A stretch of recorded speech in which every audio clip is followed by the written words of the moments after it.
बच्चों, मैं वीरेंद्र देवांगन आपका अपना क्लास केमिस्ट्री क्लास में आप सभी का बहुत बहुत स्वागत करता हूं।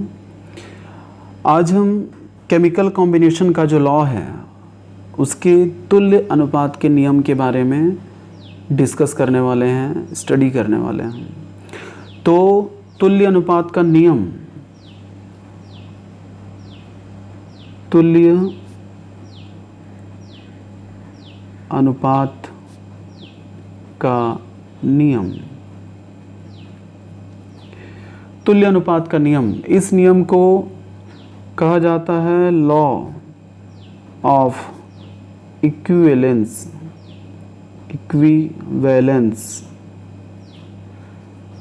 तुल्य अनुपात का नियम, ये शब्द थोड़ा सा कठिन लग रहा है सुनने पढ़ने में, लेकिन जब इसका एग्जाम्पल देखेंगे तो बहुत इजी लगेगा।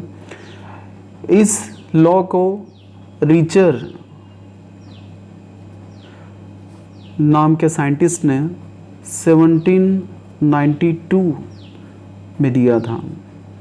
इस लॉ में इन्होंने ये बताया कि यदि दो भिन्न भिन्न तत्व किसी तीसरे तत्व के एक निश्चित भार से संयोग करते हैं तो पहले दोनों तत्वों का भार या तो उस अनुपात में होंगे जिसमें वे दोनों परस्पर संयोग करते हैं, अथवा यह अनुपात उनके संयोग करने के भारों का सरल गुणक होगा।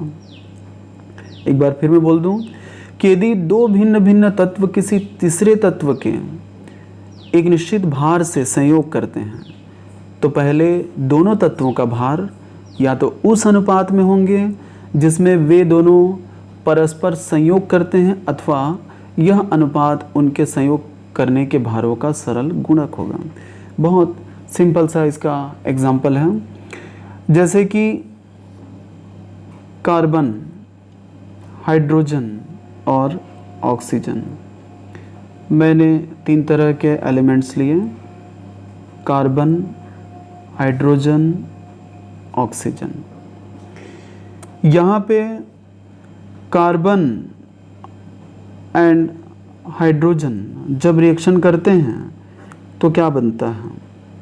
CH4, जिसको कि हम मीथेन कहते हैं। इसमें कार्बन का मास 12, रेशियो हाइड्रोजन कितना हो जाएगा? 4। लेकिन यही हाइड्रोजन जब ऑक्सीजन से रिएक्शन करता है तब क्या बनते हैं? H2O, वाटर बनता है। और यहाँ पे इनका मास क्या हो जाएगा? ऑक्सीजन का हाइड्रोजन का 2 और ऑक्सीजन का 16।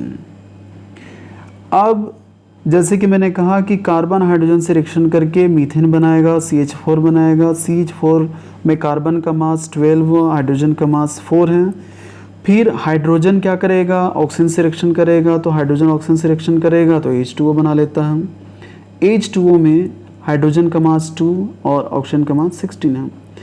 लेकिन यदि कार्बन और ऑक्सीजन आपस में रिएक्शन करें तब क्या होगा?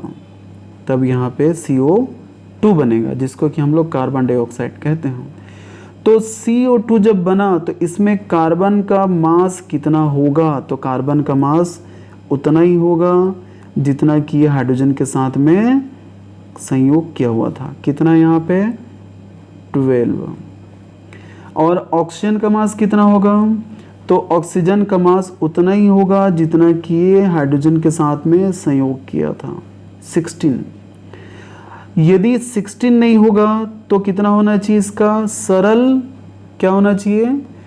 सरल गुणक होना चाहिए, सरल अनुपात होना चाहिए। तो चूंकि यहाँ पे एक ऑक्सीजन का 16 है, यहाँ पे ऑक्सीजन डबल हो गया, तो 16 का कितना हो जाना चाहिए? यहाँ पे 32।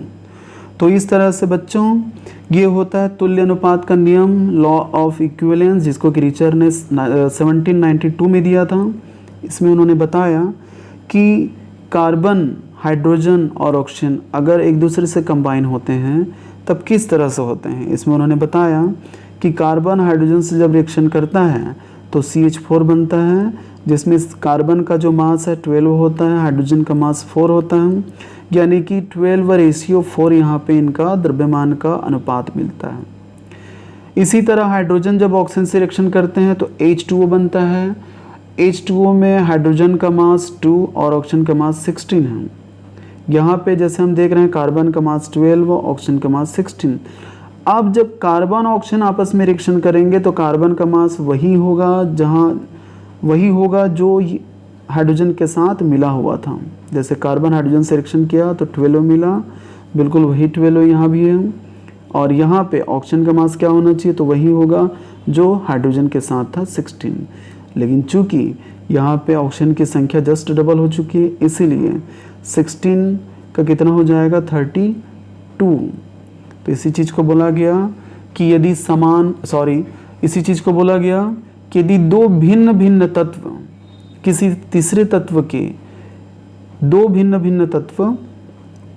किसी तीसरे तत्व के एक निश्चित भार से संयोग करते हैं तो पहले दोनों तत्वों का भार या तो उसी अनुपात में होंगे जिसमें वे दोनों आपस में परस्पर संयोग करते थे या करते हैं, जैसे 12 और 16, या यह जो अनुपात है ये उनके संयोग करने के भारों का सरल गुणक होगा। जैसे कि ये तो 12 ही है, ये 16 का जस्ट 32 हो गया।